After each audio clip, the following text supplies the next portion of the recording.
Coaches, this is Rick from The Art of Tennis. Welcome to episode 17.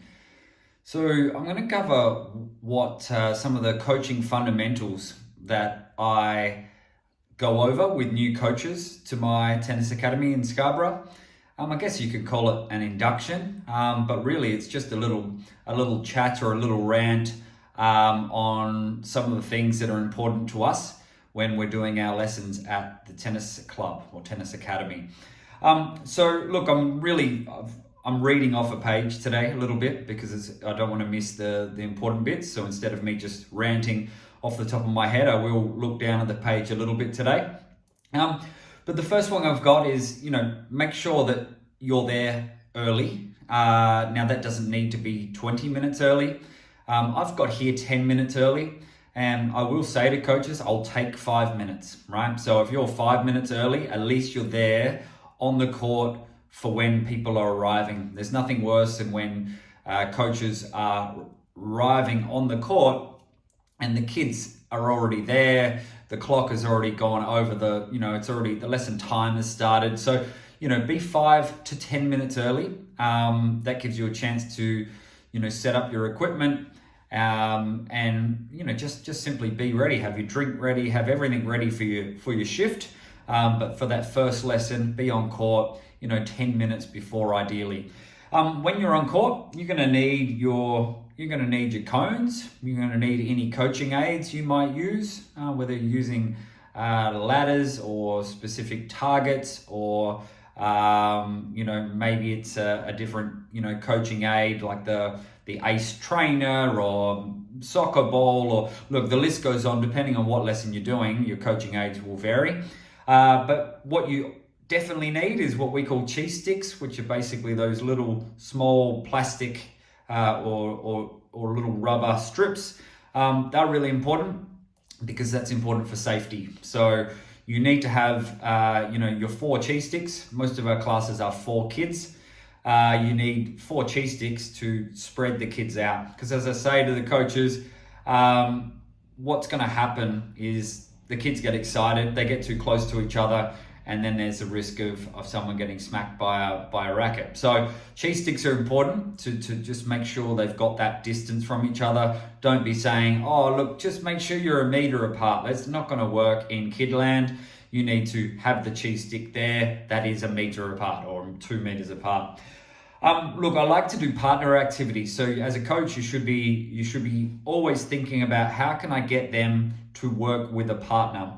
Now that might change depending on the age group. So for our minis, or what we call super mini and minis, that might be a partner exercise might be train tennis. Now we call train tennis is when you've got the racket and you're rolling the ball along the ground to each other. You can practice train tennis forehands, you can practice train tennis backhands, but you're just rolling it along the ground with the red balls. And it's a really great activity because they learn the back and forth of the rally of tennis. And interestingly, it does teach some form of technique, in at least in the fact that it helps them drive and stops them from going down onto the ground, which is a common habit. So that driving forwards, train tennis, back and forth. So you could do that as a partner activity. If they're a little bit older, then you might be doing more of a donkey drop and then a catch. Okay, so you can do that as a partner activity. You do the donkey drop. So donkey drop forehand, bounce, hit. The other person's catching. All right, donkey drop backhand, bounce, hit. All right, we do donkey drop backhand by placing the ball on the throat and carrying it we call it on the tray. Bounce, drop it off the tray and then hit.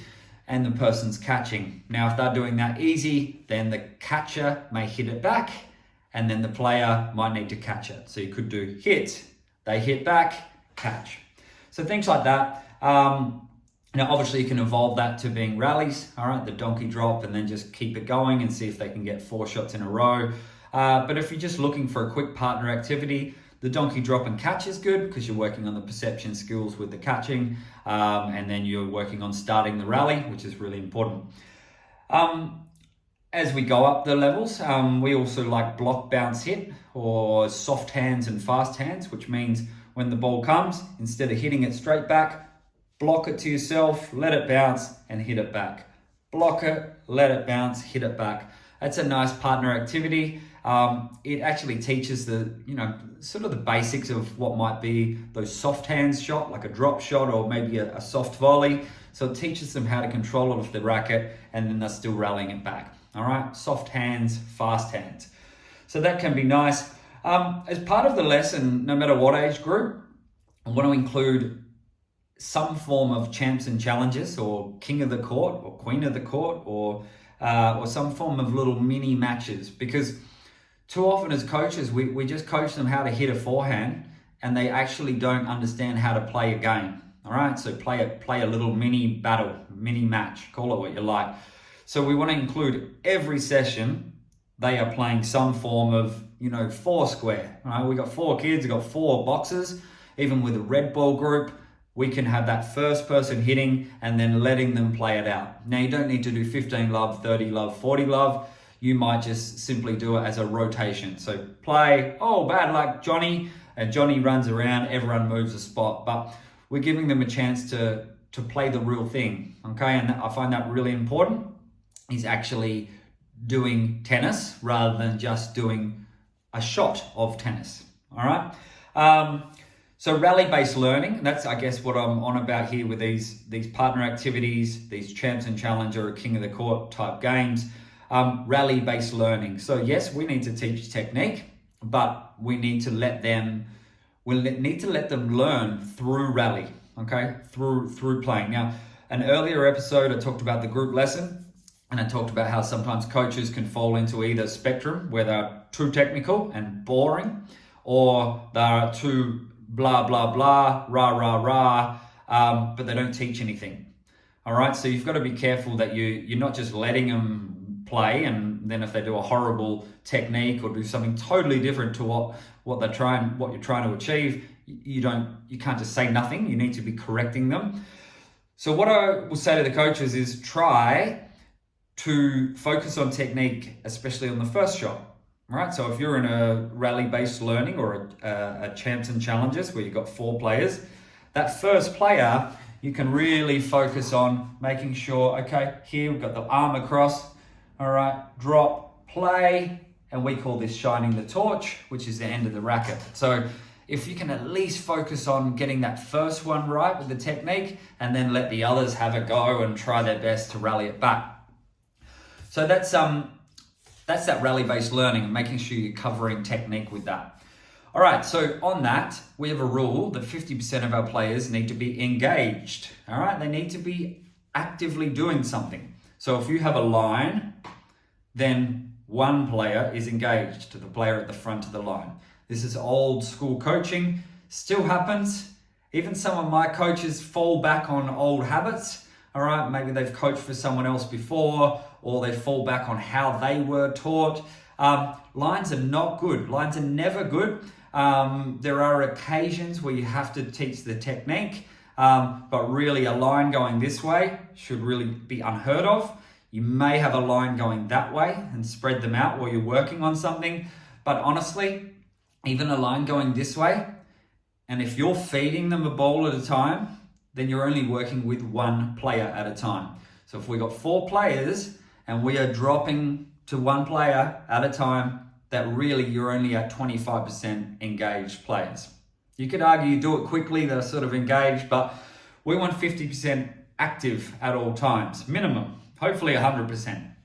So how are we going to get 50% active? It's not hard, all right? So you might have 2 players who are doing the hitting. You can even be dropping it to them, but what are you going to have the 2 players do at the other end? Again, they could be catching. They could be trying to squash the ball onto the ground.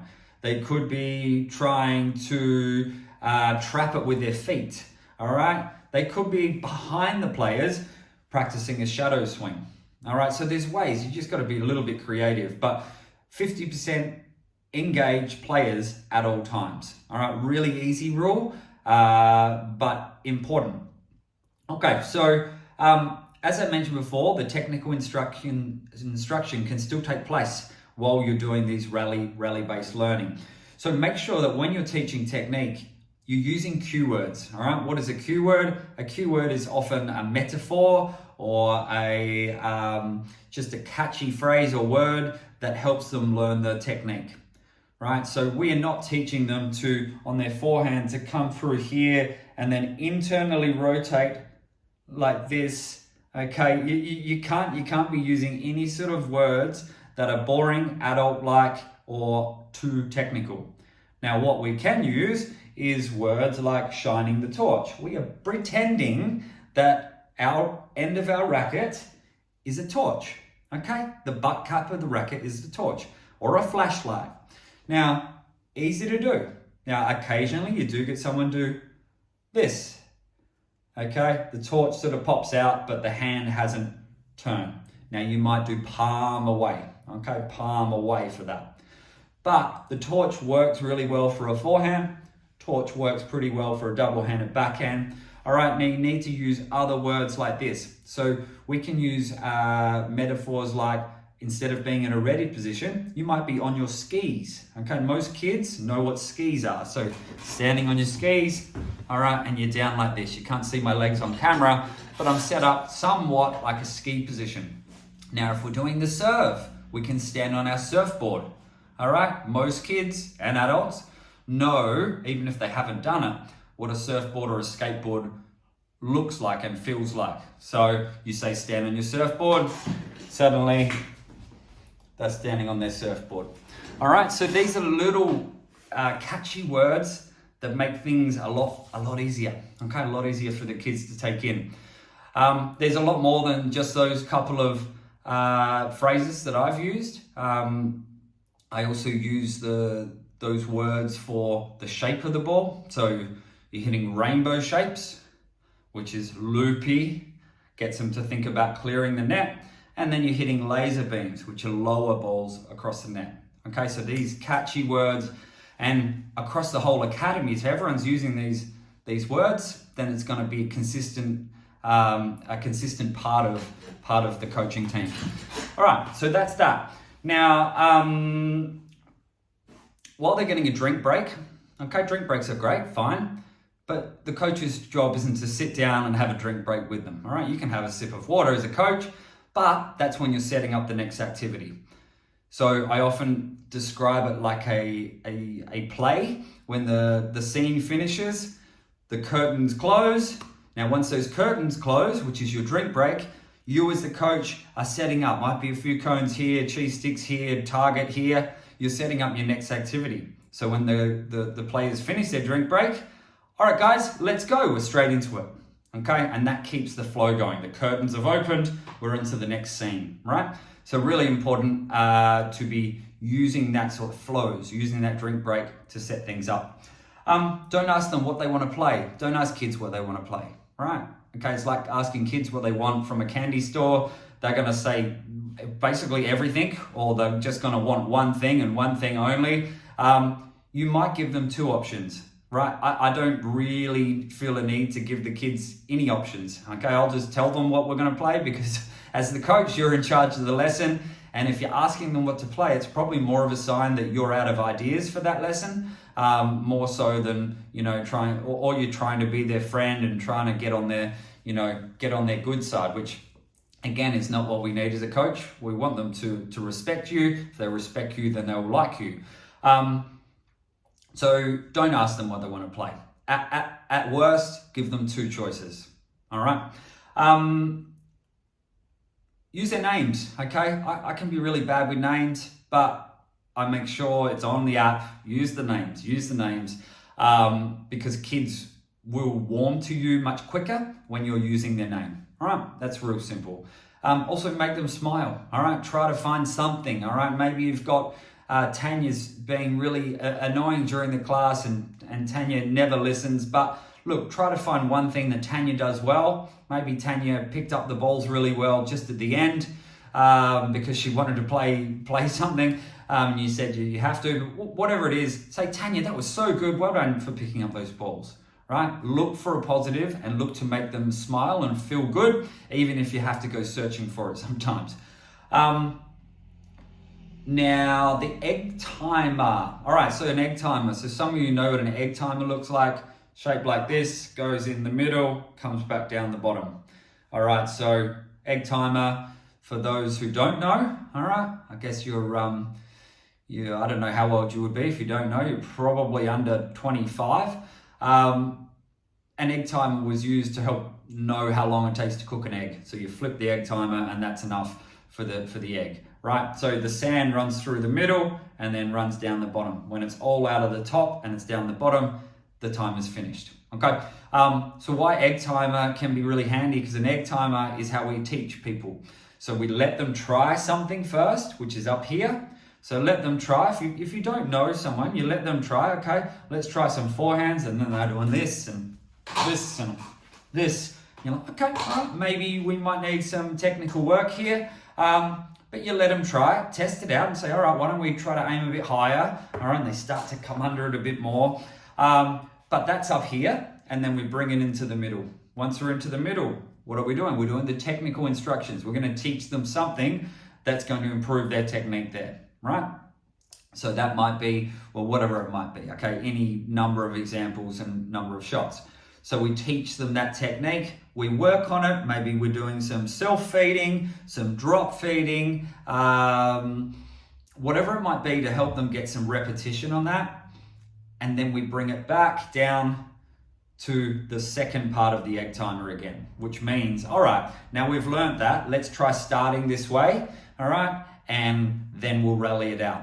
All right, so you've started with them, letting them try, come into the middle, and then with the technique, and then let them try again. All right, that works really well. Most lessons should be kind of constantly doing that. All right, emphasize the learning point. So sometimes kids might struggle to get it right, but if they are actually doing the correct, they're trying to follow your instructions, and maybe they're not that coordinated, but they're really giving it a go to try to follow the instructions, then say, great job, love your ready position. You're doing such a good ready position. You've got strong legs, ready racket, keep it up, right? So at least you're telling them, you're encouraging them for the parts they're doing well. Speaking of ready position, so for me, tennis is about a hitter or a striker, all right? And you have someone on the other side who's the receiver. All right, now the receiver, like in boxing or something else, they need to be ready. Okay, so I need all coaches to emphasize the ready position for players waiting for the ball. It's very, very easy. Okay, and so there should be really no excuse that the players are hanging down with their arms by their side while the other person hits them, and they're like, oh, right. So even a 3-year-old, you can get them standing like this. Okay, so make sure you're working on that. That's the other side. You have the hitter, and you have a receiver, and tennis is constantly like that.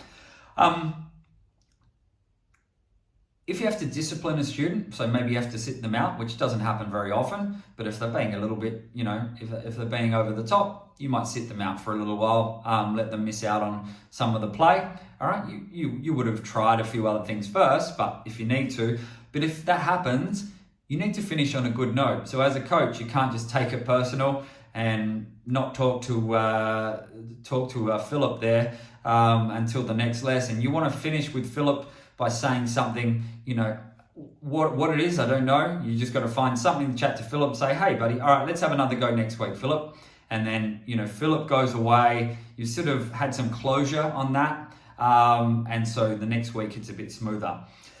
And I think just on that 50% active at all times, the way around that is self-feeding, okay? So self-feeding means the players are starting their own shot. So instead of the coach feeding or the coach feeding, and sometimes coaches don't know what to do without actually feeding. They feel useless, but it's not like that at all. You can let them self-feed and receive balls, and you can rotate around and not use your racket, right? You might show them some demonstrations, but you don't need to be hitting all the time.